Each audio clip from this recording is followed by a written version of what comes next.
Welcome to the IHN show, ladies and gentlemen. Episode number 67. It's a Monday. We got a lot to talk about. I went to the Griffins game on Friday. We'll get to talk about that. And then we've got some playoffs to talk about a little bit today. And then other than that, it is going to be a pretty good episode. I would say it is going to be a pretty good episode.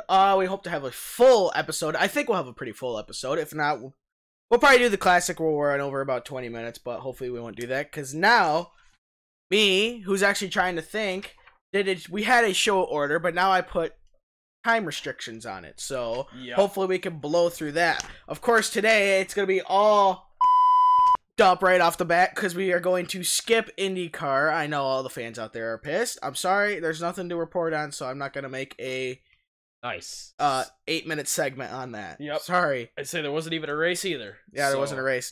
Ooh, speaking of race.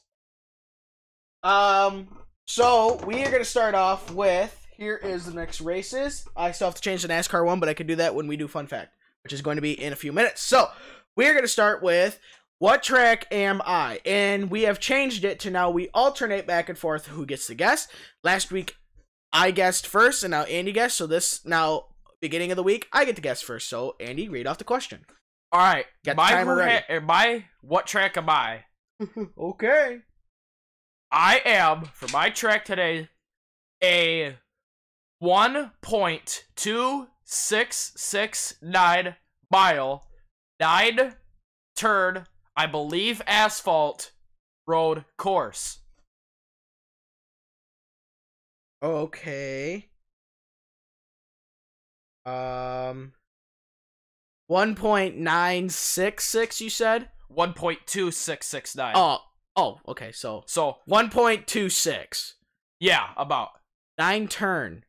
9-turn road course. Road course. Yeah. Is it in the United States? No, it is not. Okay. Is it in Europe or Asia? It is in Europe, and this circuit opened in September 1974 and was created by joining service roads to a nearby disused mineral railway that closed in 1951. The first race here was on May 18, 1975, and between 1974 and 1983, this circuit had several different owners, which helped to steady development in this facilities and attractions.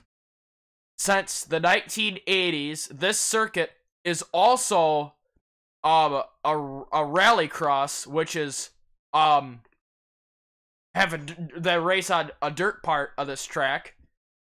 Okay. The dirt part is considered the backstretch, I believe, and then the front part is the asphalt part. But this circuit, for just the for the NASCAR cars part, even though NASCAR doesn't go there, is like I'm pretty sure it's asphalt. It doesn't say. I would assume it's asphalt or concrete. Whatever, it's pavement. Right.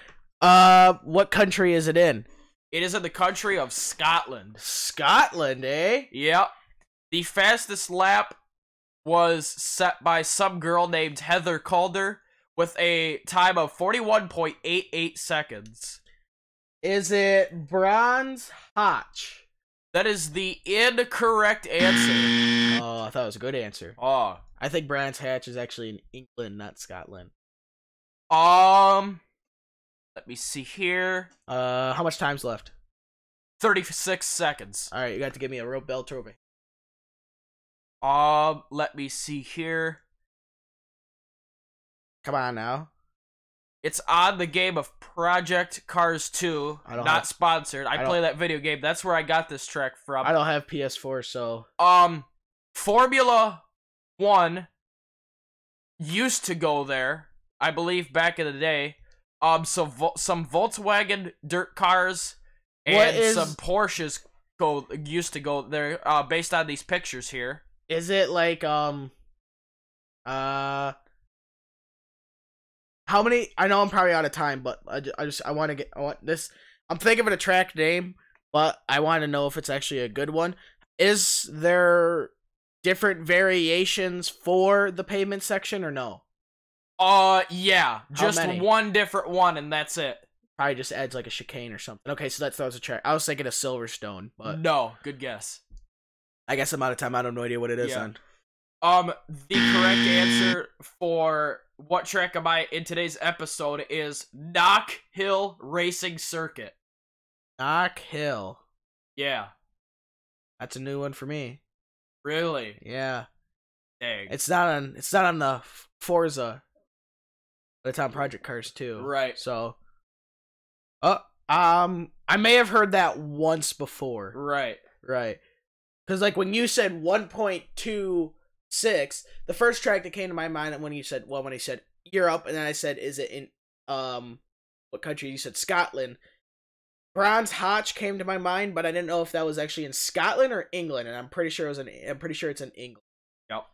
So, and that's it's a road course, and it's a pretty short road course, so and that's in the Forza game, which is the Xbox version of Project Cars 2.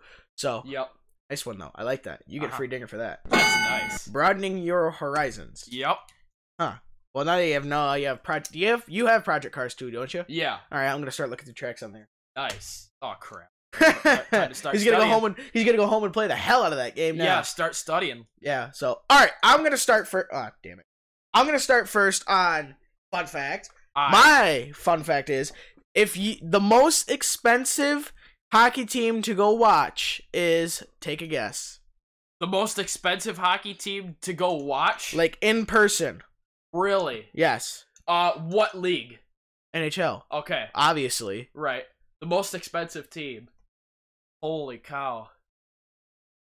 Like if you compare the price of the ticket, parking, food, drinks, whole 9 yards, what is the most expensive team to see? Really? Let me see. It is not an American team. Really? That's what I was thinking. Which is kind of surprising considering how much the Canadian dollar is compared to the American dollar. I am gonna guess Les Canadiens de Montreal. Sons of beaches. They are 10th on this list. Wow. Number 1 is, this is a little out of date because it still says the Air Canada Center. Of the Toronto Maple Leafs. Yep. The cost of seeing the Toronto Maple Leafs play at Air Canada Center, which is now Scotiabank Arena. Yep. The average price of a ticket is $275. That's expensive. And we bought 2 Red Wing tickets for $80 out the door. Yep. Well, $90 out the door. Yep. Yeah, with parking at $35. Okay, that's if you take parking like right in front of the arena. Yep. The price of beer is between $14.50 a can to $20. Holy cow. To eat a meal that is actually going to fill you up is going to cost a minimum of $20. And you can buy water and sodas from $5 to $6 each. Jeez. When we go to the Red Wings game, a bottle of the one Cola Coca brand water is $5. I think it's actually $5.50 now. Yep. At Little Caesars Arena. Stupid. You gotta take a mortgage out. It's highway robbery. I know it is. Just to go watch a team play another team. Yeah, for the one we're going to. Yep. Red Wings versus the Devils. All right, that's my fun fact. Your fun fact, though. Speaking of the New Jersey Sinners and the NHL. Look at, isn't that a good segue? That is. You can't make this stuff up. I should get a free dinger for that. Yep, that is. Here, let me chalk that up right now. That's pretty good. In the 2006-2007 typical season, the New Jersey Sinners fired their head coach, Claude Julien, who is now the coach of the Montreal Canadiens, who was the coach of the Boston Beaches. He gets a free dinger for that. You're up to 2. Damn right I do. We got a game now. Oh boy. In the 2006-2007 season, the New Jersey Sinners surprisingly fired their head coach, Claude Julien, with 3 games remaining in the season, even though the Sinners finished first in the Atlantic Division and second in the Eastern Conference that year. With 3 games left, their record was 47-24-8. Why? I have no idea. It did not say from when I found this. and it didn't even say who the general manager was. I think it did, but I forgot to write that down. Check the old interwebs, like Wikipedia or something. They sometimes tell you there. Yeah, hold on. I track on the... Oh, we have our FS1. Alright, since he does that, I'm going to do a reminder of the next racing schedule. IndyCar still has the second race of their 17-race season on Sunday, March 24th, this coming weekend. At 1 p.m. Eastern at Circuit of the Americas. He's not busy. He's busy right now.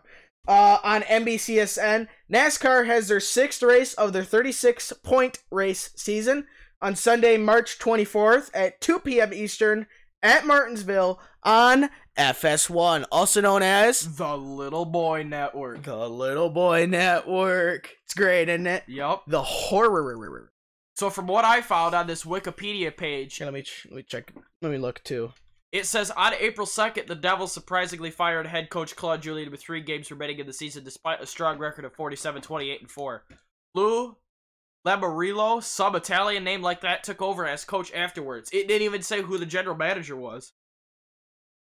That'd have been so funny if it was Ken Holland. This is okay. So, yeah, I found it too. Lamoriello said that despite the team's stellar record, he did not feel Julien had that ready for the 2007 playoffs. He named himself interim head coach for the rest of the season, the second straight season in which Lamoriello left the front office to coach the Devils at the end of the season. Despite the change, Devils went on to lose in the Eastern Conference semis to the Ottawa Senators. Yep. That'll teach them. That will teach him. Jeez. Yep. Alright. I believe it is now time to go on to the good old... What now? Hooking segment. What'd I say? What? Who? How many? I don't know. What? Hooking. Get your ass in the sin bin, would you? Alright.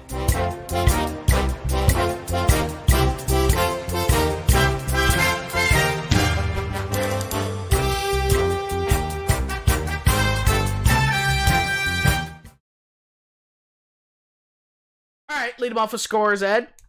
Alright, let me find that here. On Wednesday, March 13th, That is the correct... Oh, sorry. Okay. The Chicago Deadhawks were hosted by speaking of the Toronto Maple Leafs, them at Scotiabank Arena. Sorry. The Deadhawks got 5, and the Maple Leafs got 4, courtesy of Alex DeBrincat. His 38th goal of the season as a rookie. Oh my. Rookie? I didn't think he was a rookie. He might be. Let me check. You keep going. Next, we have the New Jersey Sinners and the Edmonton Oil Burners in Rogers Arena. The Sinners got 6, and the Oil Burners got 3. Oh, that was a ship show. This next game and the last game... he played a full season last year. That's what I thought. 28 goals, 24 assists for 52 points. Nice. He had a plus 6, 6 penalty minutes, and 6 power play goals. Oh, nice. That's nice. He's already got more penalty minutes. Freaking goon. Next, we have the Madison Square Garden Blue Shirts. Hold up. Piece of junk. Gotta kick someone's right now. Pretty much. Alright, keep going, Harold. Alright. Okay. The New York Rangers were hosted by the Vancouver Fat Whales in Rogers. Come on, what is it? I think it's Place. Yeah, it should be Place. I swear it's not Saddle Dome. Rogers, nope, they're Arena. Rogers Arena. It's Rogers Arena for Fat Whales. The Fat Whales. Rogers Place for the Oil Burners. The Oil Burners, and Toronto is Scotiabank Arena. Right? Yep. No. Oh, and then the Toronto Blue Jays are Rogers Place. Oh, no way. Yeah, because they play inside too. Nice. The Fat Whales got 4, and the Blue Shirts got 1. Well, keep going. Oh, I want to skip this game. Well, okay, all right, fine, I'll read it off. Thursday, March 14th. Oh, this game is a piece of... The other team in Pennsylvania played the Buffalo Stifle, and the Stifle really would stifle this one away as they got paddled. Uh-oh. The hell was that? I don't know. Let's try that again. That's better. That's a little bit better. 5-0. I thought the thing was going to explode or something. I was like, what the hell? This game. Oh, speaking of Claude Julien, the Islanders played the Montreal Canadiens, and the Islanders won 2-1, courtesy of Anders Lee. Captain. The Capitals played the Philly Cheesesteaks in Philadelphia, and the Caps beat the Philly Cheesesteaks 5-2. The Ottawa... What the hell? I had the same reaction. Jeez. The Ottawa Senators hosted the St. Louis Blues, and the Blues were singing the blues as they lost 2-0 to the worst team in the league. Oh, jeez. You guys are a circus. Pretty much. Oh, I should have played the circus sound effect. That game's a circus. This game right here is kind of a circus, considering the Lightning only beat the Red Wings 5-4. Only keyword. Yeah. The Stars were hosted by the Minnesota Wild, and the Stars came in and whooped some ass as they won 4-1. That's pretty good. This game's even better. This as the Winnipeg Jets hosted the Boston Beaches, not at TD We Don't Care Garden. It was at Bell MTS Coliseum Arena Place. That's it. And the Jets won 4-3. Courtesy of Nikolai Ehlers. What? I'm chalking you up a free dinger for this next game. And I get one too. Why? Oh, I see why. The Coyotes hosted the Donald Ducks, and the Donald Ducks were a bunch of goofballs as they got absolutely paddled 6-1. That's actually 2 paddles. And we get a free dinger for everybody in the room as Mr. Oh, geez, what's his first name? Vinny Hinostroza. 4 goals scored. One. I see 3. I see 4. I see 3. You got 2 in the second, 1 in the third. Oh, never mind. It's because it drops down. Yep. It's what it's thrown me off before, don't worry. You won't lose a dinger over that yet. The Predators were hosted by the LA Kings, and the Predators won 3-1. Shocker. And oh my, what the hell? Speaking of shocker, oh my gosh. Jeez. And tanking. Yeah, oh, nice one right there. Oh, that is nice. You get a free dinger for that. That is real nice. You got 3 dingers. How many do I have? You have 3. We're tied at 3, eh? It's a close race, boys. It is. Anyways, the Panthers hosted the quote-unquote Shark Tanks, and the Panthers won 4-2, courtesy of Mike Hoffman and Frank Vetrano. Frankie V. Frank, Italian gang, Vetrano. Pretty much.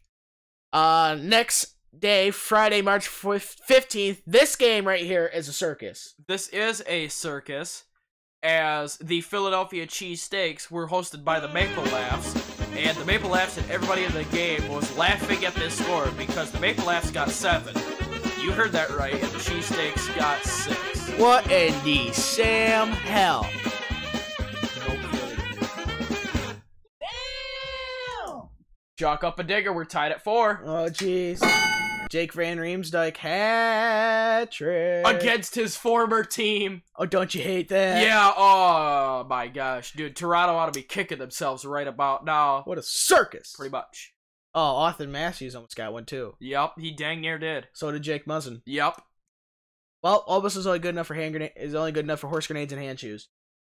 The Columbus Blue Eyes hosted the Carolina Hurricanes in Nationwide Arena, and the Hurricanes got nothing.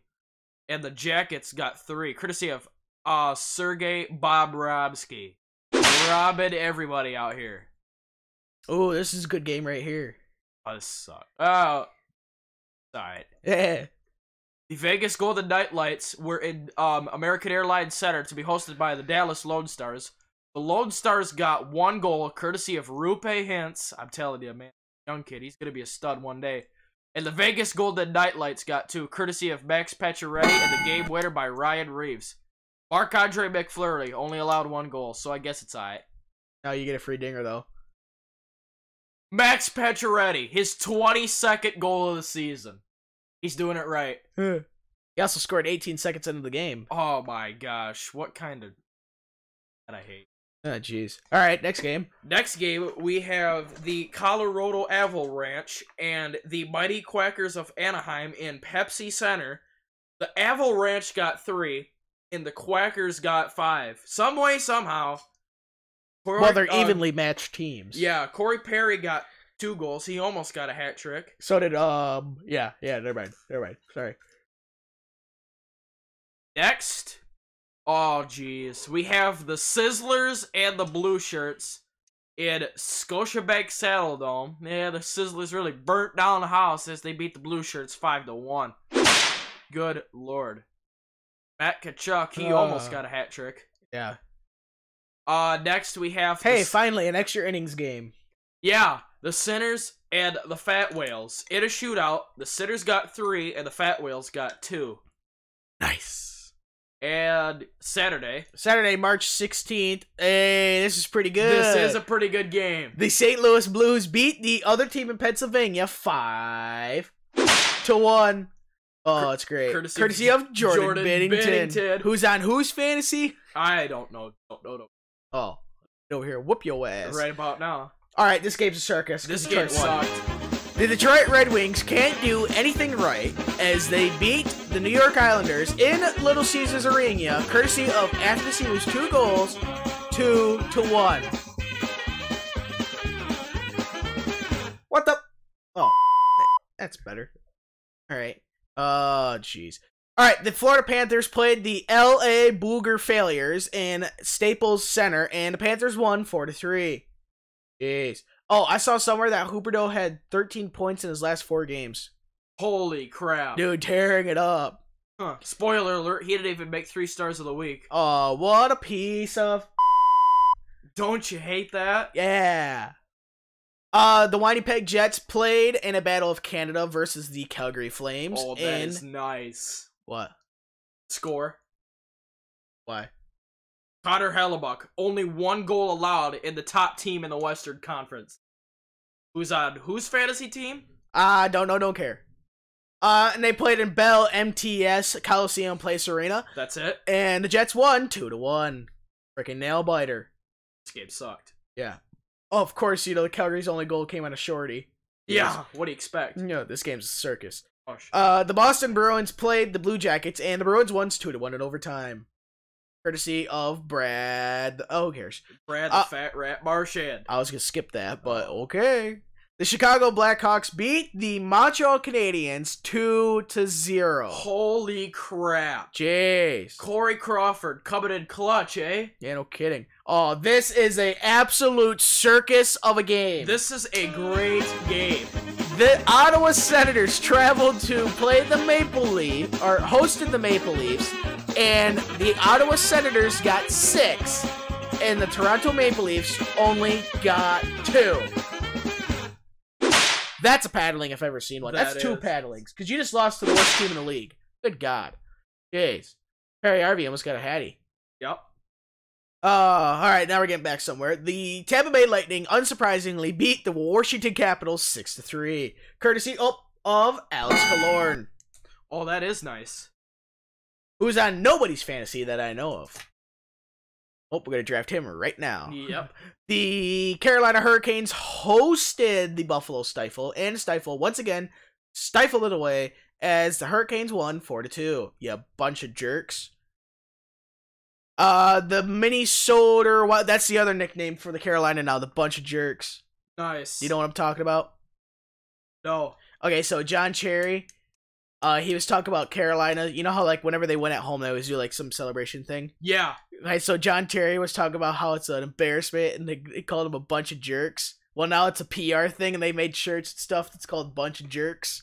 Oh, jeez. The Carolina Hurricanes did because of it, so now it's like their whole new thing, a bunch of jerks. Nice. So that's their new nickname, the Bunch of Jerks. Nice. Oh, it's great. It is. Finally got a decent nickname for Hurricanes. Before we had the Hurricanes, I'm going to write that down right now. Where's it at? Good thing I left the extra space. Alright, while I do that, the Minnesota Wild hosted the New York Rangers, Jesus. Where's Carolina on here? Hosted the New York Rangers, and the Wild won 5-2. Bunch of jerks. That's oh shit. Better. That's better. All right. The Oilers hosted the Arizona Coyotes. I almost said Phoenix. I don't know why. It's been like 5 years since they changed their name. Yep. And the Oilers won 3-2 in overtime, courtesy of Connor McJeepers. Nice. And the Predators continued to rout against the San Jose Sharks as they won 4-2, courtesy of Jose Saros. Nice. Who's your daddy? Pretty much. On Sunday, March 13th. 17th, Oh, yeah. St. Patrick's Day. Holy crap. In Pepsi Center, the Colorado Avalanche hosted the New Jersey Sinners. The Sinners got 0, and the Avalanche got 3. Philip Grubauer records the shutout. Tyson Barrie, 2 goals, and Nathan McKinnon, 1 goal. All on my fantasy team. Holy smokes. Oh, I love that game. You know, that's great. The Sinners, they're doing it right. I can't wait till we play them. Next, I have the Bruise and the Stifle in a shootout. Oh my. The Stifle actually didn't stifle it away. The Stifle did not, as the Stifle got 4 and the Bruise got 3. Oh my. Speaking of extra innings. In overtime, the Fishermen were hosted by the Minnesota Wild at XL Energy Center. In overtime, the Wild got 2 and the Fishermen got 3. Oh my, courtesy of Brock Nelson, his 22nd of the year. Speaking of extra innings in 3-2. This game sucked as the Vancouver Fat Whales were hosted by the Dallas Lone Stars. Wait, who got the 22nd goal of the year? Huh? Oh, Brock Nelson. Oh. In a shootout, this game, the Battle of Antoine Roussel, as the Fat Whales got 3, and the Stars got 2. Oh my. Speaking of extra innings.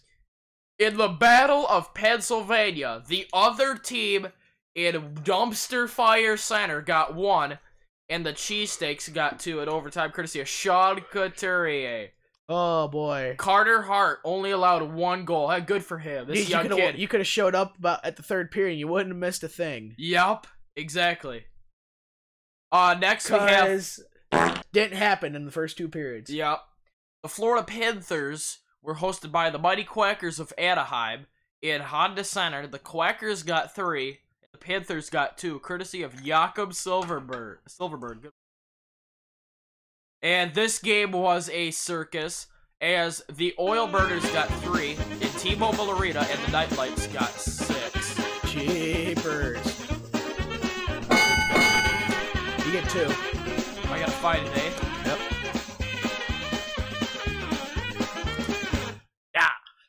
Alright, while you go and find those, I am going to continue on to schedule. So, Tuesday, March 19th. The Boston Beaches are hosted by the New York Islanders at 7 p.m. The Rangers host the Detroit Red Wings at 7 p.m. Eastern. The Canadiens host the Flyers at 7 p.m. Eastern. Also at 7 p.m. Eastern is Hurricanes hosting... the Bunch of Jerks hosting the other team, Pennsylvania. The Capitals are hosted by the New York Devils. New York, what? Yeah, pretty much. No! The New Jersey Devils at 7:30 p.m. The Oilers are hosted by the St. Louis Blues at 8 p.m. The Predators host the Maple Leafs at 8 p.m. The Wild host the Avalanche at 8 p.m. The Panthers are hosted by the Stars at 8:30 p.m. And the Blue Jackets travel to Canada to play the Flames at 9 p.m. Eastern. Did you figure it out yet? I think so. Okay. Is it Jonathan Marchese gets his 22nd goal of the year, and Ryan Nugent-Hopkins got his 23rd of the year? Aw. Your first one was right. Although it has to do something with the Oilers. Oh, Leon Draisaitl in the second period scores 22 seconds in. It's great, isn't it? It is. Oh, you know, it's awesome. I had to smack him right now. All right. Wednesday, March 20th, go ahead. We have the Toronto Maple Laughs and the Buffalo Stifle in KeyBank Arena, I believe it is, at 7 p.m. Eastern. Next, we have a rematch between the AC/DCs and the Washington Capitals. at Capital One Arena. It's at 7:30 p.m. Eastern. Wait, Nikita Kucherov has more points than the Tampa Bay Lightning in the standings? Yeah, that's a paddling, dude. Seems legit. It does. Next, we have the Ottawa Politicians and the Vancouver Fat Whales at 10 p.m. Eastern in Rogers Arena. And then lastly, we have the Winnipeg Jets and the Mighty Quackers of Anaheim in Honda Center at 10 p.m. Eastern. Time for predictions. Tuesday, March 19th. Bruins or Islander? Next game. This game right here, though. Red Wings and Rangers. Next game. Ooh, I don't know, man. I have the blue shirts. Really? Yeah, I'm going to take the Red Wings because Howard's probably going to start, and Howard always plays nuts at Madison Square Garden. I know. Canadians or Flyers? Oops, stop the show. Oh, my. Flyers are hot right now. They is. I'm going to go with the Flyers. Yep, I got them too. All right, Hurricanes or Pink? Next game. Capitals, Devil? Next game. Blues, Oilers? Next game. Oh. Stop the show. Hold on. Oh, Ryan O'Reilly, 69 points. Yep, we finally got it. Nice. Maple Leafs, Predators. Stop the show. Preds. Oh, jeez. Oh, you get a free dinger for this. You probably won't get it, but... Really? Yep. Mitch Marner has 85 points, and Ryan Johansson has 58 points. Oh, that's nice. Backwards. Avalanche, Wild. Oh, stop show again. Ooh. I'm gonna have to go with the Wild. I'm gonna have to go with the Avalanche. Really? Yeah. Okay. Panthers, Stars. Go Stars, go.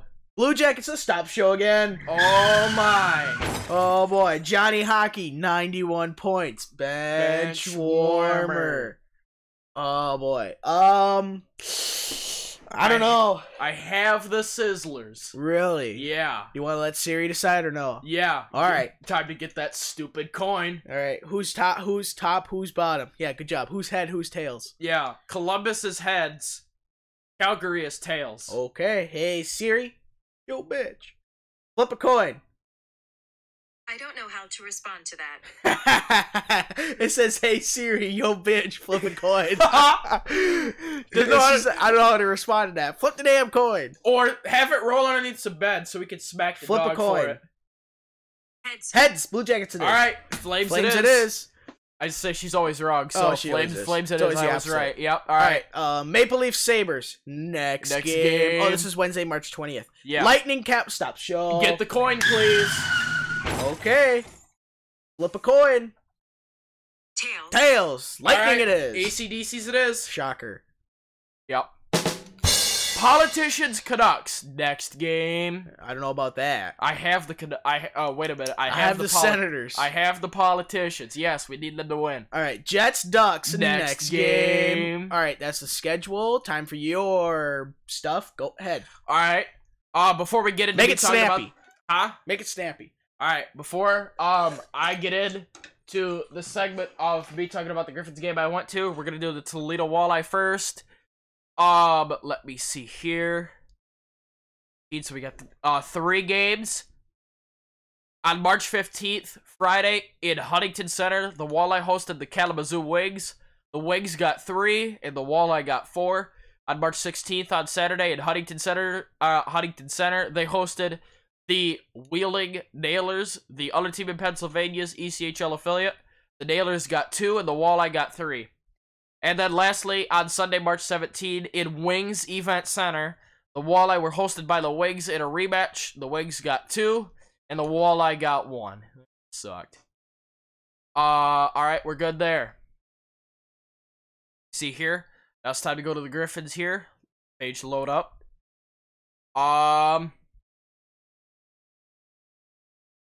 Before I get to the game on Friday, on Saturday, March 16th, they were in Milwaukee at Milwaukee Panther Arena at 7 p.m. Eastern in a shootout. The Admirals got 2, and the Griffins got 3. Coming in clutch. Alright, so on Friday, March 15th at 7 p.m. Eastern, the game I went to, they hosted the Rockford Ice Hogs. There was something I wanted to add here. I gotta click on the article here. In this game, the Griffins fired a season high at young elite goaltender prospect Anton Forsberg. The total number of shots on goal that we got this game was 48. Holy crap. I know, dude. We were just a few. Our offense was bringing the heat at Forsberg, dude. I sat in section 101, right behind where it arcs, instead of the flat part at the back where the screen is. I sat in 101. Yeah. Where it curves, where Griffin shoot down first and third period. Right. I sat down there. Those were pretty decent seats.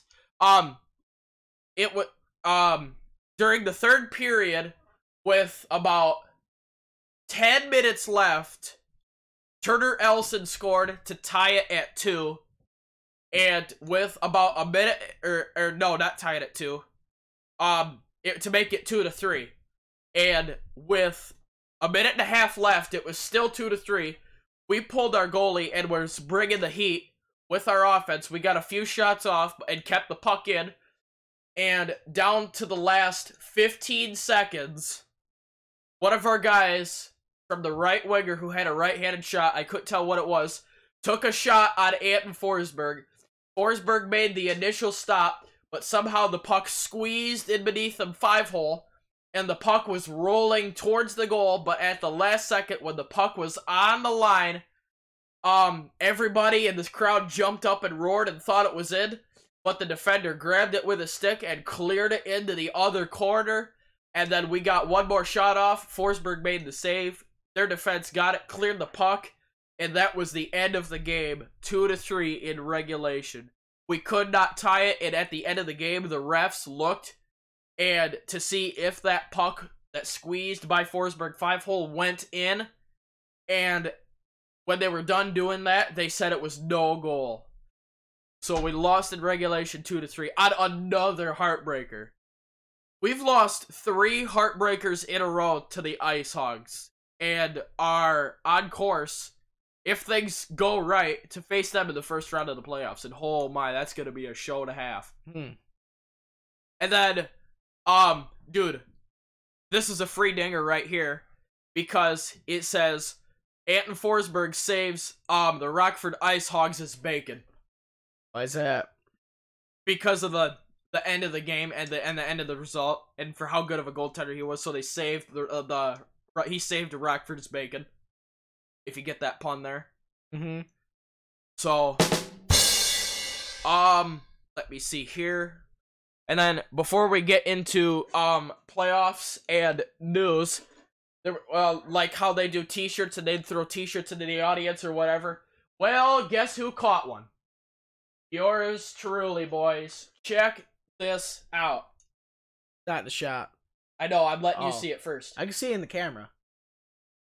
Check this out, boys. Oh, mic's in the way. Son of a... Don't move the mic, just move the shirt. There you go. Is that better? Yep, don't flip it on the back. I know, because there's a sponsor on the back that I'm not allowed to say. Well, you could, but we might get... Yeah. So yeah, don't say it. So, alright, other than that, guy threw a t-shirt down at the bottom of section 101, threw it up, went right to me. I caught it. Dude, he spoon-fed to me.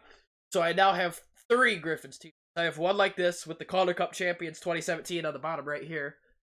And then I got a blue one. I got the one he's wearing right now. I have that one. And then other than that, that'll do it for the Griffins and the Walleye. We will now move on to WHL and OHL playoff standings. So, in the first round, we have the Hethbridge Hurricanes and the Calgary Hitmen. And then we have the Vancouver Giants and the Seattle Thunderbirds making a clutch appearance and just barely got in. And then next we have the Everett Silvertips and the Tri-City Americans. And then lastly, in the Western Conference, I believe it is, we have the Spokane Chiefs and our very own Portland Winterhawks. It's going to be a good first round. And then next in the Eastern Conference, we have the Prince Albert Raiders and the Red Deer Rebels. That's going to be fun to watch. Next, we have the Saskatoon Blades and the Moose Jaw Warriors. And then we have the Edmonton Oil Kings and the Medicine Hat Tigers. And then the last game in the WHL playoffs has yet to be determined. I don't know why, but it is just not on my screen. So that is actually pretty weird. And then now We'll move on to OHL. In the Eastern Conference, we have the number 1 seed Ottawa 67s against the Hamilton Bulldogs, seed number 8. They do it like the old NHL playoff style. Next series, seed number 2, the Niagara Ice Dogs against seed number 7, the North Bay Battalion. Seed number 3, Oshawa Generals versus seed number 6, the Peterborough Petes. And seeds number 4, Sudbury Wolves against seed number 5, the Mississauga Steelheads. And then next we have in the Western Conference, we have the London Knights as the first seed against seed number 8, the Windsor Spitfires. And then seed number 2, our very own Saginaw Spirit. They're going up against one of their division rivals as seed number 7 against the Sarnia Sting. And then next we have seed number 3 is the Sault Ste. Marie Greyhounds. Wow, the Spirit passed the Greyhounds. Holy cow. Against seed number 6, the Owen Sound Attack. And seed number 4, we have the Guelph Storm. And seed number 5 for our last match is the Kitchener Rangers. That's who they're up against. Other than that, that's all I got. And then now we'll move on to news. And then the first thing on the news is we have the 3 stars of the week. So let me go down here. In third star is Connor McJeepers. You're a kid. Yeah, 3 goals, 6 assists, 9 points. That was a joke, by the way. I know. And in he got 9 points in 4 games. Power the Oilers to 2 wins and then 1 loss. Second star for the Chicago Deadhawks is Brendan Perlini. He was not dead at all, as in 3 games, he got 5 goals, 2 assists for 7 points. And for the very first time this season, who would you guess the first star of the week is, surprisingly, for the New York Fishermen, goaltender Thomas Greiss. Who would have thought? His record of 3-1-0, he has a 1.25 goals against average and a save percentage of .959 and 1 shutout. Nice. Oh my, kicking arse. You good now? Yep. All right. Go ahead. The NHL Draft Lottery is scheduled for April 9th. It will determine the number 1 pick and then the order of the top 15. Now, I actually went all the way back to when we started on Wednesday. Scroll a lot. Let me see here. Yep, good. Oh, excuse me. The Devils ended a 7-game losing streak when they beat the Oilers. Nope. McDavid joins an elite club as he becomes the 19th player in NHL history with at least 3 consecutive 100-point seasons. Holy cow. Look out. The Shark. Nope, that didn't happen. Chris Kreider was fined for elbowing in a Rangers game at Canucks. He was fined $5,000 for when he elbowed forward Elias Pettersson. That ought to hurt. Radim Semek, I don't know, will be out indefinitely for the for San Jose Sharks due to a knee injury. That's unfortunate. That is Yep. When the Capitals beat the Flyers, they had their 8th win in 9. Look out. Jeez. Nope. Keep going. Man, I wish I could skip all the articles I don't see. An AHL player scored from center ice. Texas defenseman Joel Hanley attempted nothing more than a routine dumping, and it went in the net. Probably went off a glass stanchion. Yep. Hannah Strozley got his first hat trick when the Coyotes played the Ducks. Nice. Good for him. Sagan did not make an empty net shot from center ice. In fact, he didn't even make it at all, as he pulled what was it? Craig Watson? Who was it? Who was the guy that did it for Nashville, where he went down on a breakaway in an empty net and he freaking launched it into the rafters? Oh, I forgot his name. Oh my god. We'll just go with the classic Patrick Stefan. Yep, that works. Alright, that's better. Good. Hey, same team. Hey, that's a free dinger. Yep. Free dinger for me. Oh yeah. You're up If it to was only 6. against this, if it was only against the same team too, that would have been 20 free dingers for the odds. Oh, Funnier than hell. yep. The Sharks' winning streak ended at 6 when they lost to the Panthers. Bishop leaves a star game with an injury, ending try at 4th shutout in a row. Sucks. The Flames have clinched a spot in the playoffs in the Western Conference. Well, hold up. I don't need your sass, all right, kid? Jeez. Kessler could be out the rest of the season for the Ducks. He has missed 4 games with a hip injury and could miss the rest of the season. Bishop is day-to-day with the Stars with the lower body injury. Sucks. Nope. Nope. Nope. Nope. Nope. Nope. Nope. Okay. Get through. See, if I opened a tab, I could just lead off. Hold on. I believe the Canucks are now eliminated from playoff contention. Oh, don't you hate that? Yep, I know the Devil. No, the Devils are. I'm sorry.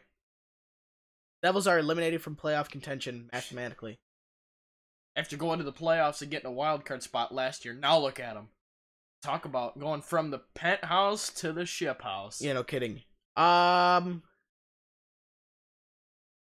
TV host and reporter Jamie Parker will be the public address system, or will be the PA person at a Boston game because their normal guy will be out. Well, she did that. So, Oh, an official linesman David Brisebois. Oh, Brisebois. Yep. Left the Blues Penguins game today early due to an injury. Well, that was on March 16th. Due to an injury, he will not return. He was replaced by linesman Darren Gibbs. So obviously that just so happened to be a game that they had a backup, which they don't have very often. Bennington made 40 saves when they played the Penguins and the Blues won 5-1. Warmer. Look out. Fo. How many times did I freaking bring up the Malkin 1,000 point? Go away. I know, it's so dumb. Jesus. Bringing it up too much. Yep. Oh my goodness. Yeah. Crawford made 48 saves when he shut out the Canadians. Look out. Oh. Japers. Oh, that wasn't on this day. Nope.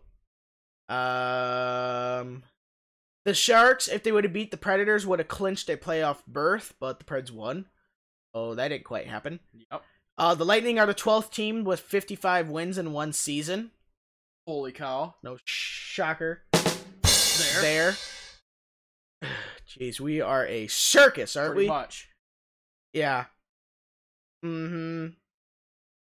I don't think I got anything else. Markstrom made 44 saves when the Canucks defeat the Stars in a shootout. Sucks. Great. No. Where was the one article? It was about Heritage Classic tickets go on sale April 25th, I believe it was. No, I passed the article a long ways ago and it'll take me forever to find it. No, there was a article that I'm trying to find that I passed and back to it, but where the hell is it? Oh, okay. The Predators signed a 3-year-old with cerebral palsy, a short bowel syndrome, became the youngest to receive a contract in team history. Nice. The Predators, in partnership with the National Predators Foundation to Make-A-Wish Middle Tennessee, signed a 3-year-old Ashton Collier to a contract Monday. He became the youngest person to sign with the Predators in team history. He will turn 4 on March 24th, and he and his family will celebrate by joining Predators goalie Pekka on his walk from the locker room to the ice prior to the game against the Toronto Maple Leafs on Tuesday, then taken in the game at Bridgestone Arena. That's pretty cool, if you ask me. That's pretty cool. I don't care who he is. That is. Joel Quenneville is in no hurry to return to coaching. Nice. Which is shocker. Malkin, this will be happy out. Malkin is week to week with the Penguins with an upper body injury. That'll teach him for 1,000 points. He's got to pay for it somehow, right? Yep. Charo has no plans to retire. Damn it. He eyes a second Stanley Cup title with the Boston Bruins. Okay. Okay. Good luck. Exactly. Did you see that jerk? Yeah, I did see that jerk. I dropped his note. Well, more like dropped his skills. That's what he dropped. Oh, yeah. Pastrnak is expected to return this week for the Bruins. He has been out. He has been injuring his left arm after a team sponsorship dinner on February 10th and is expected to return this week. Okay, we're at the top of our list. All right. Fantasy, we have started the quote-unquote playoffs for fantasy, which is kind of confusing how we did. Yep. So last week I played my bot. This week I'm playing my bot again. We are both 9 and 13th, and I beat my bot last week. I gotta go back to week 22. I beat my bot 379.7 to 301.2. My biggest point producer was Mr. Claude Giroux. I beat my bot and delivered a serious paddling. 447.9 to 259.4. That's deserving of 2 paddlings. It is. So, and then this week you play your bot. So, all right, That's that time for On This Day. All right, on this day. Oh, we are almost keeping pace. On this day, March 18th in 1945, Maurice Richard of the Montreal Canadiens becomes the first player in NHL history to score 50 goals in one season. No player will reach 50 goals in a season until the 60-61 season when another Montreal Canadian does it in the 70-game season. Oh, is Richard's 50th goal in 50 games. In 1892, back in the Civil War. Yeah, pretty much. Not quite, but close. Dang Canada's near. 6th Governor General, Sir Frederick Arthur Stanley, proposes the creation of what will become the Stanley Cup. Ottawa wins the 1892 Ontario Hockey Association title, OHA, before it was the OHL. Yep. And Lord Stanley of Preston, unable to attend the March 18th banquet, sends a letter to Lieutenant Viscount Frederick Rudolph Lambert Cosore. How many damn first names do you have? Bunch.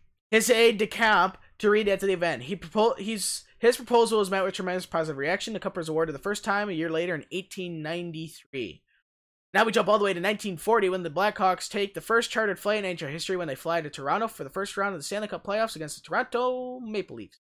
1967, while sitting out with a bruised shoulder, Gordie Howe makes his NHL coaching debut with the Detroit Red Wings.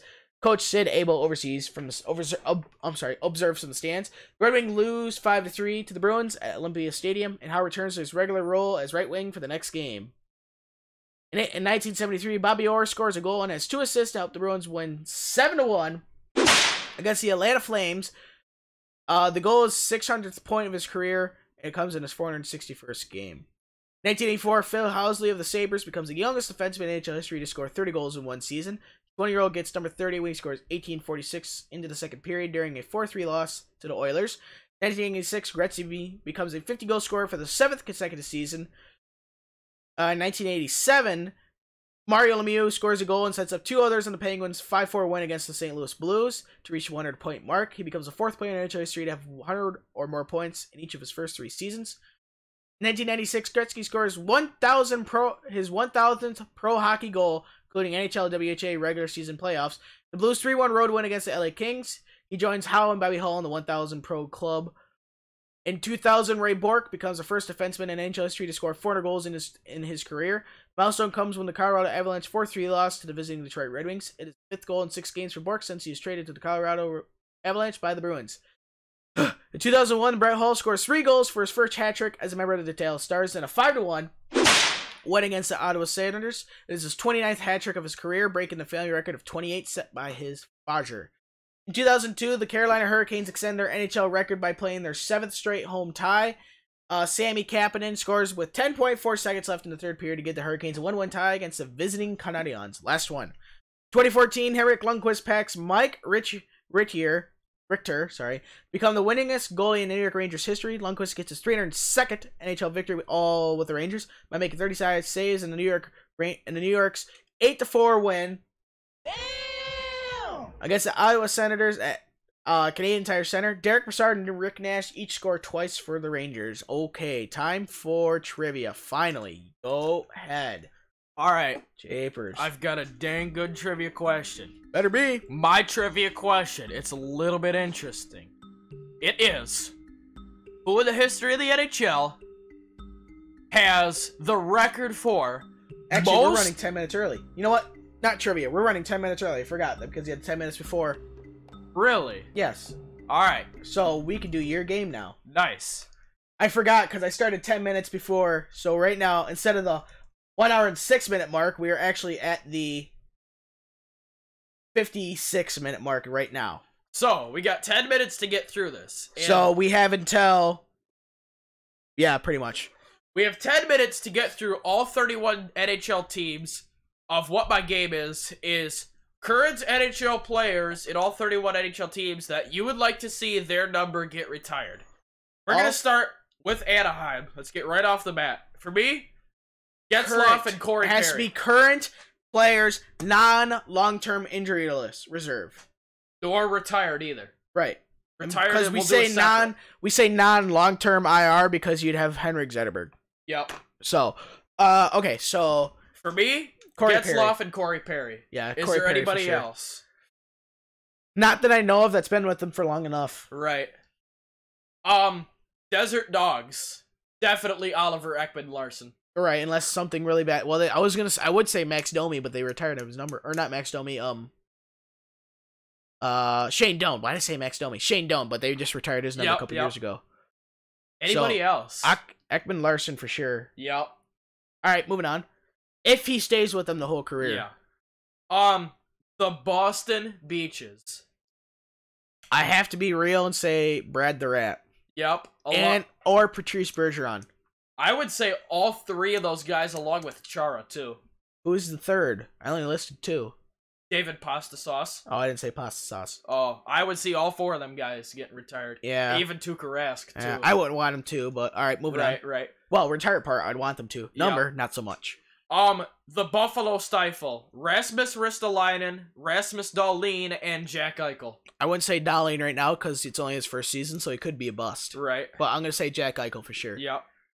And Ristolainen, yeah. Yep. If Ryan O'Reilly would have stayed with the Sabres, I might have said him too. Yep. The Calgary Sizzlers. Johnny Hockey. And Mark Giordano. Yes. Yep. Carolina Hurricanes. The Hurricanes. This is a tough one. I mean, the bunch of jerks. Falk, maybe? Not Williams, because he hasn't been with them very long. He's been with the Kings, too, so... Yeah. Definitely Falk, yeah. Falk. That's maybe Teuvo Teravainen. Maybe Svechnikov. Yeah, depends on how he does. Right. So, moving on. The Chicago Deadhawks. You've got... Patty Kane, Jonathan Tage, Brandon Saad, Corey Crawford. They don't really do goalies too often, though. I know, that's the thing. Duncan Keith. Brent Seabrook. No, he's not as good as the... But definitely Tage and Patty Kane. Yep. Who else? Probably Alex DeBrincat when he gets older and out of here. I don't know. I mean, you can't base it off one good season. I know, that's the thing, though. Colorado Avalanche. McKinnon, Rantanen, and Landeskog. That's all you need. Maybe. I don't know. What do you mean, maybe? Maybe. Again, you can't base it off one good season. I know. I don't know if there's really anyone currently playing for the Avalanche that deserves retired number. Yeah. Columbus Blue Eyes. The Blue Jackets? Yeah, Sergei Bobrovsky. What I got. I'm in the same boat as the Avalanche. I don't think there's anyone that I know of. Really? Not even Captain Nick Foligno? No. Really? I wasn't going to say Artemi Panarin. No, he's only been there for a couple years. I was thinking about... Foligno hasn't been with the Blue Jackets his entire career, though. Really? I don't think so. I'll fact check that, but I'm pretty sure he hasn't. I was thinking of Bruce Jenner, but then I thought, nah. I just won't say that guy's name. Alright, where's the search? I want the search. Dallas Stars. Jamie Benn and Tyler Seguin. Sure. Detroit Dreadwings. Currently for Detroit? Yeah. Nobody. Really? Nobody. Not because they suck, but just nobody. Yep. nobody's like outstanding. Yep. I mean, you could say Dylan Larkin, but he was drafted high. I know. Yeah, I'm thinking here. I'm thinking of people that were not drafted real high, but kicked ass. Yep. That Zuck and Zetterberg that first come to mind. Yep. Or people that were drafted high and kicked ass for a high draft pick. Mm-hmm. You know, like Steve Yzerman, or obviously Wayne Gretzky, or, you know, when we get to Pittsburgh, Sid the Kid and Evgeny Malkin. Yep. You know, but Larkin, I mean, sure, he's doing good, but retirement number, no, I don't see it. Yep. All right, moving on. Edmonton Oil Burners. Who do you think? The Oil Burners. Big Jeepers for sure. Connor Big Jeepers. And that's it, because everybody else is a rotating stock. Yep. The Florida Panthers, I have Aaron Ekblad, Jonathan Huberdeau, and Alexander Barkov. Huh. I'm in the same boat. I don't think there's anyone that's really deserving. Not even Barkov. No. Really. All right. See, it's. I know they're young, and I know they have potential to be a bust, and I know that. I'm not saying the bust thing. I'm saying it's still really early in their career. I know. Right. It's just So. if they stay there. The L.A. Booger Flings, Dustin Brown, Anze Kopitar, Jonathan Quick, and Drew Doughty. Oh, for the Kings? Yeah. I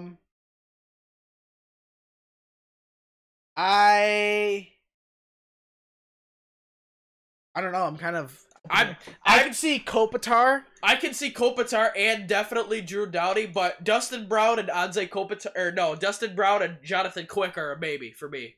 I would say those two are no's. They're maybes for me. I say they're no's. I would say the most likely one would be Anze Kopitar. Really? Yeah. Why? Just cause. I'd say the most likely is Anze Kopitar. Probably behind that would be Drew Doughty. I thought you meant least likely. Sorry. No, most likely. Okay, yeah. That works for me, yeah. So. Next we have the Minnesota Wild. The only one I can think of right now. Oh, well, insert foot here. Foligno has played with the Jackets his entire career. Nice. I thought he didn't. But he only has 124 goals, 158 assists for 282 points. No. The Minnesota Wild, the only one I can think of is Mikko Koivu. Minnesota? Yeah. Koivu. Yeah, that's about it. There's not much else. Pretty much. All right, moving on. Hold on. I'm gonna look that up right now. What? If Mikko Koivu has played for any other teams. I don't think he has. Anyways. Who would be next? hasn't. Who would be next on the list? Montreal? Yeah. Montreal. Montreal. The only one I can think of that's actually realistic is Carey the Price is Right. That's about it. There's like really nobody else. Yep. Yeah, I can't think of anything else. All right, next team. The Smashville Predators. Nashville? Yep. Who do you got? Maybe Pecorine? I'm thinking that too, yeah. Maybe Philip Forsberg? Yep. Maybe Victor Arvidsson, but I'm Yep. not set on any of them. Yep. So, next team. The New Jersey Sinners. Nobody. Moving on. I was gonna say, for my opinion at least, I was gonna say maybe Taylor Hall and maybe Andy Green. Not Taylor Hall, because he hasn't played with them. I mean, he played his first, 5-6 years with Edmonton? Oh, maybe. Maybe. 4, maybe. I don't know. But, next, the New York Fishermen. The Islanders. The New York Fishermen. Possibly Barzell. And maybe Anders Lee. Possibly, but that's about it. Yep, that is. For the Rangers, The Madison Square Garden Blue Shirts. Lundqvist, that's it. Hands down, yep. If Zuccarello would have stayed with them, I might have said Zuccarello, but Lundqvist for sure. Yeah, maybe Zibanejad. Maybe, but we'll see what happens more. This next one's a joke. The Ottawa Politicians, next team. Yeah, now that Erik Karlsson isn't with them. Yep. The Philly cheese steaks, definitely Claude Giroux. Claude Giroux and maybe Voracek, but Claude Giroux for sure. I would not say Voracek, honestly. I said maybe. I know, but in my Claude opinion, Claude Giroux for sure. Do you know who Voracek used to play for? Off the top of my head, no. The Columbus Blue Eyes. Okay. Yeah, they traded them. Yep. The other team in Pennsylvania. I already said it. Crosby and Malkin. Yep. I was thinking Pill, the Thrill, Kessel, but no, because we all know who he used to play for. He played most of his career, a lot more than half his career with Toronto. Yep. Next, the San Jose Shark Tanks. Pavelski, Thornton, and Burns. Exactly. Yep. Of course, only one of them will probably get it. Yep. Next, the Tampa Bay AC/DCs. Kucherov, Stamkos. Yep. Maybe Vasilevsky. Maybe. But definitely those first two for sure. Definitely Stamkos. Maybe Braden Point and maybe Tyler Johnson too. Maybe, but definitely it'll be a stretch. Definitely Stamkos or Kucherov. Yeah. The Toronto Maple Laughs. I have Matthews, Mitch Marner. Marner, I like that one. And that's it. Matthews and Marner. That's all I have. Yeah, me too. Yep. Maybe Morgan Riley. That's a stretch. Yeah. The Vancouver Fat Whales. If Elias Pettersson could do better from now on, I mean, I know he's not playing for the greatest team, and he's doing pretty good for a rookie. Yep. But if he could improve each year, I could see Elias Pettersson. If the Sedins were still playing, I'd say the Sedin twins. Yeah, we'll save that for next. But there's really nobody. All right. The only guy I have is Brock Besser if he keeps up his good work. Yeah. And that's a stretch too. Yeah. The Vegas Golden Knights. All right, everybody, it is. Oh boy. The Washington Capitals. Yeah, everybody it is. I like First guy you think of for the Washington Capitals, Alex Ovechkin. Definitely gonna get retired. Oh, I was thinking Tom Wilson. Huh. Okay. Yeah, Ovi for sure. If Ovi's number doesn't get retired, Washington should lose a team. Ovechkin. I have two other guys. I have Evgeny Kuznetsov, and he's not doing all that hot this year. I know, but Nick Backstrom is also who I have too. Possibly. Yep. Going back to Vegas. There's really I can't really say for Vegas because there's nobody that's Oh. All right, yeah, there's that. All right, time for trivia. What did we forget now? We forgot the team Winnipeg. Of the Winnipeg Jets. Scheifele, possibly Line A if he improves his game. And definitely Blake Wheeler. Yes. I was going to say Bufflin, but I forgot he played for Chicago for a while. Yep. So, all right, now on to trivia. And since the thing's on me, I get to go first now. All right. Okay, it is played. Who are the only what two players have played the most seasons with one team? Really? What two players have played the most seasons with one team? The most seasons with one team. Okay, the first answer, first player that comes to my mind as one of my answers is Gordie Howe. Really? No. Because you gotta remember he also played for what's his nuts? The Hartford Whalers? Yeah. Yeah, I know that. But Gordie Howe played I gotta find his name on here. Oh, this isn't the sorry. Most seasons with one team, entire career. Oh, never mind. Sorry, I forgot to add that part. Here, I'll take that one away. I'll take that guess away and I'll reset the timer. Sorry, I forgot to mention that part. Entire career, most seasons with one team. Yeah, that's kind of an important part.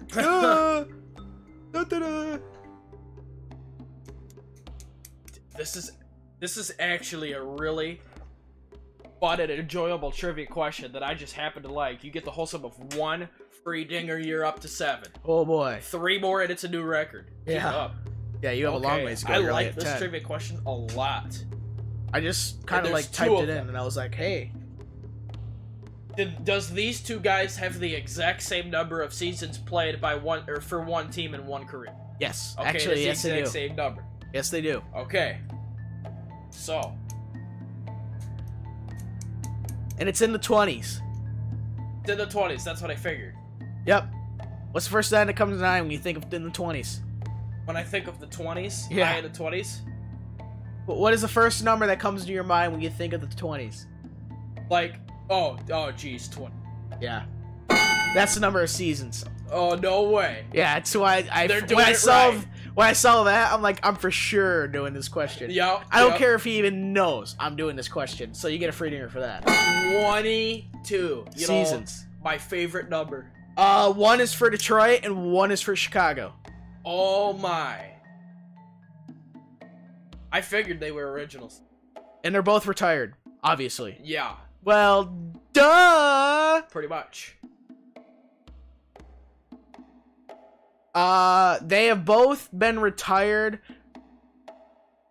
One has been retired before the first mass lockout, 2004-2005 season. This other guy has been retired before the half-season lockout, about 8 years ago. Really? And if it was before that, that connects with one of my guys that I have in my head, and my answer for one of the guys for Detroit is it Nicholas Rasmus Dahlin Lidstrom. No. You gotta be kidding me. It's not Nick Lidstrom. Oh my god, come on, man. I'm thinking. Dude. What? Okay, the Chicago guy created the curved stick. Oh, Stan Mikita. There you go, there's one. There's a cream puff. Yeah. I'm not gonna give you any more hints for the Detroit Red Wings. And this one I should know. You have 20 seconds. 20 seconds. Alright, what's his initials? I don't think so. As I say, it's not Chris Chelios. He used No, to... because he played with Chicago too. Yep. And he only played for Detroit with like maybe 5 years. Yep. 6 seconds. Not Datsuk. Not Zetterberg. I don't think it's Broadwell. Come here. Get up and come over here. I'm gonna get smacked. Smacking time. Hide the answer. Go over here. Get right here. Right in front of the camera. Right here. Right here. Turn this way. Turn this way. Okay. Right there. Here's your answer. Come here. Second guy from the bottom. Son of a bitch! Steve Eiserman. Oh my god. Oh, you lose a dinger for that, to be honest. That is depressing. There goes a Santa hat. Haven't done that in a while. Nope. Jeez. Until now. Steve, you couldn't get Stevie Y. Nope. The second most guy to play for Detroit. Second most famous. Gapers. What a circus. Well, You're up. hold on, I'm watching the part of the stream right now. Oh, jeez. There we go. Just watch me got smacked. Oh, good lord. Oh, now I get to watch an instant replay of the smacking. Oh, I just missed it. Yep, you did. I was gonna say I get to watch an instant replay of this. But no, instead I just looked right when I started laughing when you're like, son of a! I know, yep. You're just like, son of a! Oh, like, son My of a. trivia question is, Yeah. who has the record in NHL history for most time on ice per game? This is an average per game by a forward in the time span of one season. Oh, if you were gonna say one guy, I was gonna say Ray Bork, but then you said forward, so that changes everything. Right. What season was this done? I don't know, it doesn't say. What? Most time on ice per game, that's an average by a forward in the time span of one season. Alright. Who was he playing for? I'll get to that in a second. No, jeez. Born March 31st. His birthday is coming up here soon. Yeah, it is. In 1971, he's 47 right now. He was born in Moscow, Russia, in the Soviet Union. 5'10", 191 pounds, right winger, left-handed shot. He was drafted 113th overall in the 1989 NHL draft by the Vancouver Fat Whales. Damn! Yeah, and this guy's got a record. Alright, let me keep scrolling down here. Holy smokes. Alright. He played for Moscow in the Soviet Union for 4 years, and then in the 91-92 season, all the way up until the 97-98 season, he played for the Vancouver Fat Whales. And in the 98-99, all the way to the 2001-2002 season, he played for the Florida Panthers. Panthers. And in the 2001, 2002, and 2002-2003 season, he played for the Madison Square Garden Blue Shirts and retired then.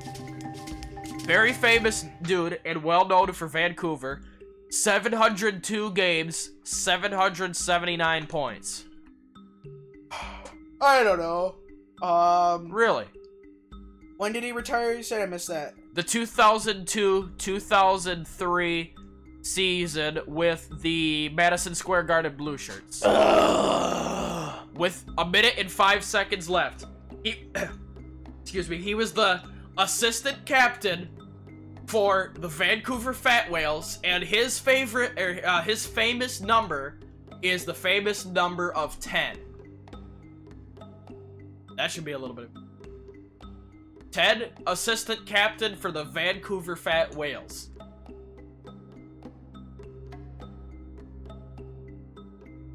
Initials?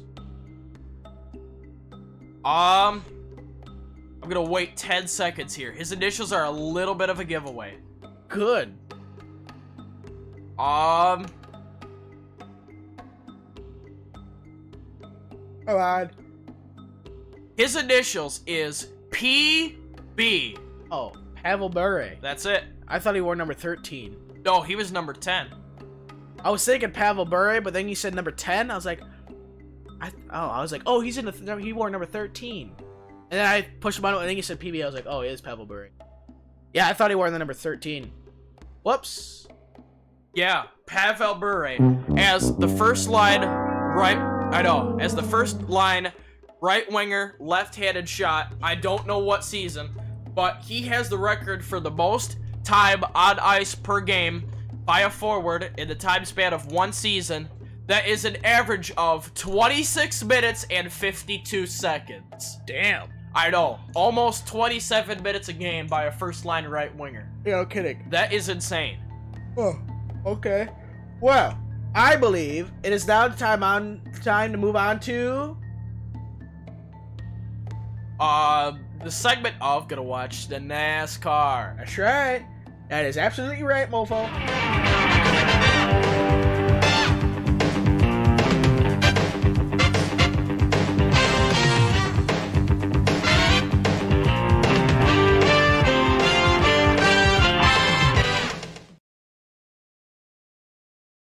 Alright, in NASCAR, we have going on here. They were at the 2-mile speedway of Auto Club Speedway in Fontana, California for the Auto Club 400. I almost said 500 because it used to be 500 miles for a 200-lap, 400-mile affair.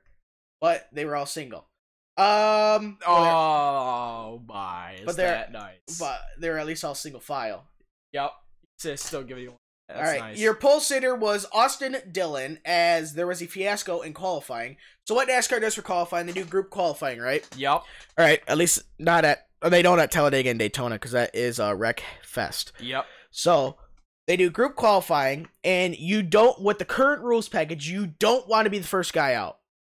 Yep. Because if you're the first guy out, you're the first guy in line, you're going to have the slowest lap time. But if you're like the fifth guy out, you're the fifth guy in line, you're going to be the fastest. You're going to have one of the fastest times because you're going to get that draft. Well, they all waited until the last dog was hung and rigor mortis was set in, until they went onto the track, and none of them made it back until the clock finished. So Austin Dillon, who was the fastest in second round qualifying, won the pole. Jeepers. And this was all fans did. Pretty much. So, but thank God Austin Dillon didn't win, even though this isn't much of a consolation prize, as your winner was the Shrub. Kyle Busch, the number 18 Interstate Battery, Suck My Balls Toyota. Huh, nice. Joey Logano was second, Brad Keselowski third, Kevin Harvick was in the 4 car who finished fourth. Come on. Come on, damn thing. Play it. Play it. Why won't you play my dinger? You son of a bitch. Oh, now it plays? Nope. Oh, what you... let me reopen it. Things on the fritz, I tell ya. What'd I get a free dinger for? Because Kevin Happy Harvick finished fourth in the 4-car. Oh, that is real nice. Ryan Blaney was 5th. 6th was Kurt Busch, who was the highest finishing Chevrolet. Dennis Hamlin was 7th. Martin Truex Jr. 8th. Eric Almirola 9th. 10th was your pole sitter. 11th was Chase Elliott. Oh, you didn't even take a guess. 12th was Kyle Larson. 13th was Daniel Suarez. 14th was... Is it Jimmy Johansson? Dang. It is Ricky Stenhouse. I thought I heard he was at a crash. Yeah, he was. Oh, nice. I mean, me and my dad laughed our ass off. It was great. So at the end of stage 1, there was a one. So what happened is there was what happened at the end of stage 1? I believe there was what did they throw a caution for? I don't know. At the end of stage 1, I think it was debris. Anyways, well, then on the restart, Ricky Stenhouse goes into turn 1 and wrecks, and me and my dad, we see, you know, it was right in a bad spot where you couldn't quite get the good camera shot that they happened to choose at that time. Yep. And then it turns, and we see Ricky Stenhouse spin, and me and my dad both look at each other, we're like, oh, Ricky wrecked! We start laughing, it was great. Oh, nice. it was funny. I was like, yeah, he got Danica Patrick syndrome. Yeah, he does, yeah. Always finds a wreck. Yeah. 15th was William Byron, 16th was Chris Buescher, 17th was Jimmy Johansson. 18th, Matt DiBenedetto. 19th, Eric Jones. Paul Menard was 20th. 21st was Alex Bowman, the showman. Ryan Rocketman Newman was 22nd. Ryan Priest, 23rd. 24th, Michael McDowell. 25th, David Reagan. 26th, Matt Twift. 27th, Ty Dillon. Ross Chastain, 28th. Landon Castle, 29th. Bubba Loss, 30th. 31st, Corey LaJoie. 32nd, Cody Ware. 33rd, Daniel Hemrick. Reed Sorensen, 34th. Joey Gates, 35th. 36th, Garrick Smithley. 37th, BJ McLeod. And 38th was... Clip with a P. Boyer. There were 21 cars on the lead lap. And your stage 1 top 10 was a Shrub, Joey Logano, Dennis Hamlin, Kevin Harvick, Eric Almirola, Eric Jones, Daniel Suarez. Every time I see the 41, I always want to say Kurt Busch. Jimmy Johansson, Ryan Blaney, and the 8 of W. Hamrick. So stage 2 top 10 was the Shrub again. Keselowski, Blaney, Logano, Almirola, Harvick, Jones, 1 of Kurt Busch, the 11 of Dennis Hamlin, and the 9 of Chase. Oh yeah. The average speed was 143.113 miles per hour. And the margin of victory was not quite 2 zip codes at 11 seconds. It was half zip code at 2.354 seconds. There were 18 lead changes among 9 drivers. Austin Dillon, Dennis Hamlick, Almirola, Kevin, Kyle Busch, William Byron, Joey Logano, Brad Keselowski, and Ricky Stenhouse. Nice. Oh, it's great, isn't it? Yep. The next race is March 24th at Martinsville Speedway at 2 p.m. Eastern on Fox Sports 1, also known as FS1. With this win, Kyle Busch reached his 200th NASCAR win across all 3 National Series. Is it the same as Richard Petty's 200 in the Cup Series? Nice. What? How many?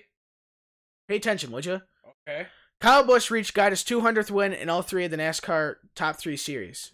No way. Yes, he got his 200th win across all 3 series. Is it the same as Richard Petty's 200 wins? I have no idea. What do you mean you have no idea? Well, what do you mean it's the same? Well, in your opinion, is it the same? Kyle Busch got his 200th NASCAR win across all 3 series. Is it comparable to Richard Petty's 200 wins? In only NASCAR. Cup Series, yes. Oh, then, that's what I meant to say. Then no. No, okay, you're in the same boat as me. Yeah. I don't think it's comparable. Exactly. So, and of course, people will say, well, they ran more races or all this BS. Yeah, but guess what? Back then, they still had 3 series. They still had a quote-unquote Busch series. It just wasn't called that back then. And it was still the best guys at every Cup event, too. Nice. Okay, he was still racing against the David Pearsons of the world. Yep. So, who got 105 wins in the Cup Series. If he would have ran full-time the whole time, he probably could have beat Richard Petty over past 200. So, and unfortunately, the Shrub passed post-race inspection. Oh, me and my dad, I was talking about, I was like, what if Kyle Busch gets 200 wins and he fails post-race inspection? I'm like, oh, God, I laughed my ass off. Oh, yeah. Oh, God, it'd be funnier than hell. Yep. Oh, it's great.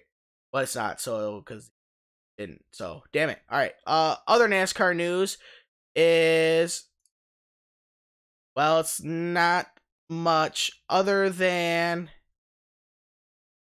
I don't know. All right, let's see what the, oh, I never even looked up what the NASCAR TV ratings were. I knew I was forgetting something. So we'll go to my trusty old website for NASCAR TV ratings. And you're going to make me sign in, you SOB. All right, we're going to do that. We're going to go to my classic. Yep, there he is.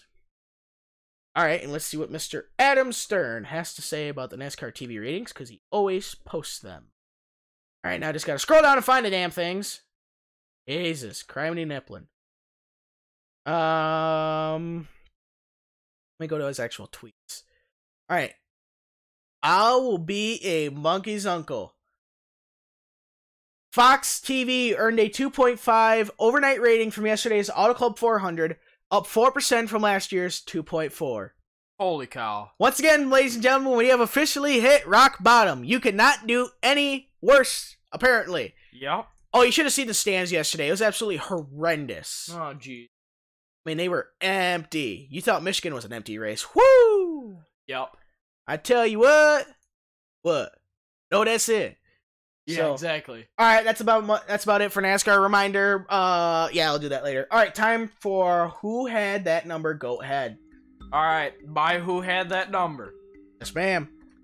Today's key number, it is not 10, but it is dang close to that.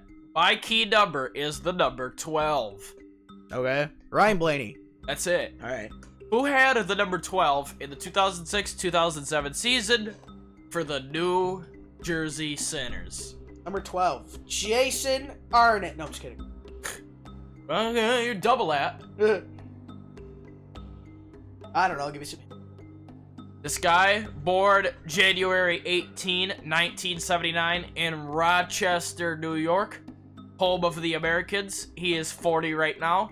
5'7", 178 pounds, right winger, right-handed shot.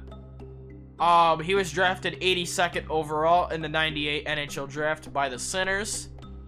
Let me scroll down here. Played for the Boston College Eagles.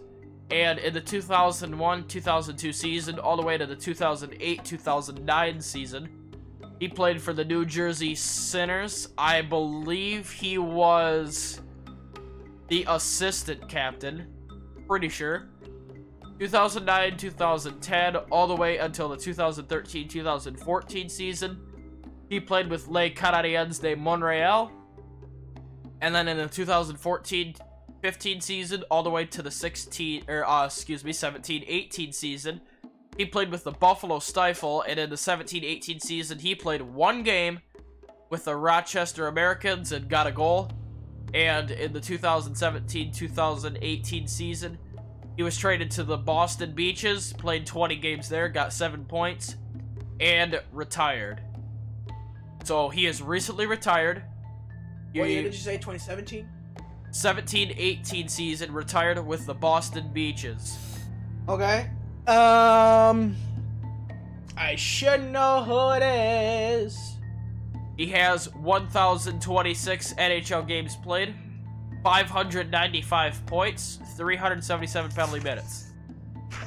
When he played for the Buffalo Stifle, he was the captain of the team and was number 12 his entire life.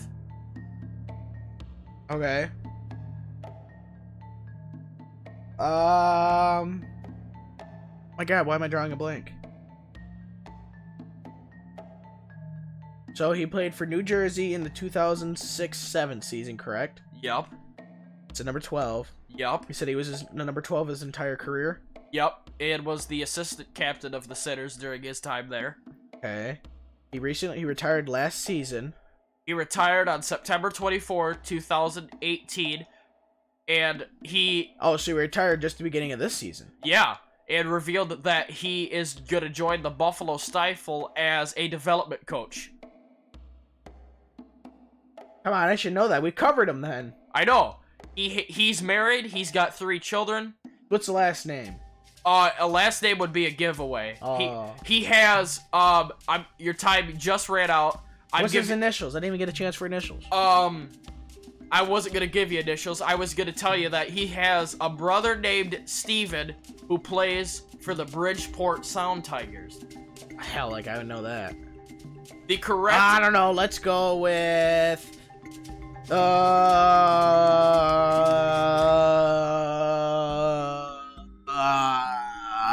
Rick Nash. I don't know.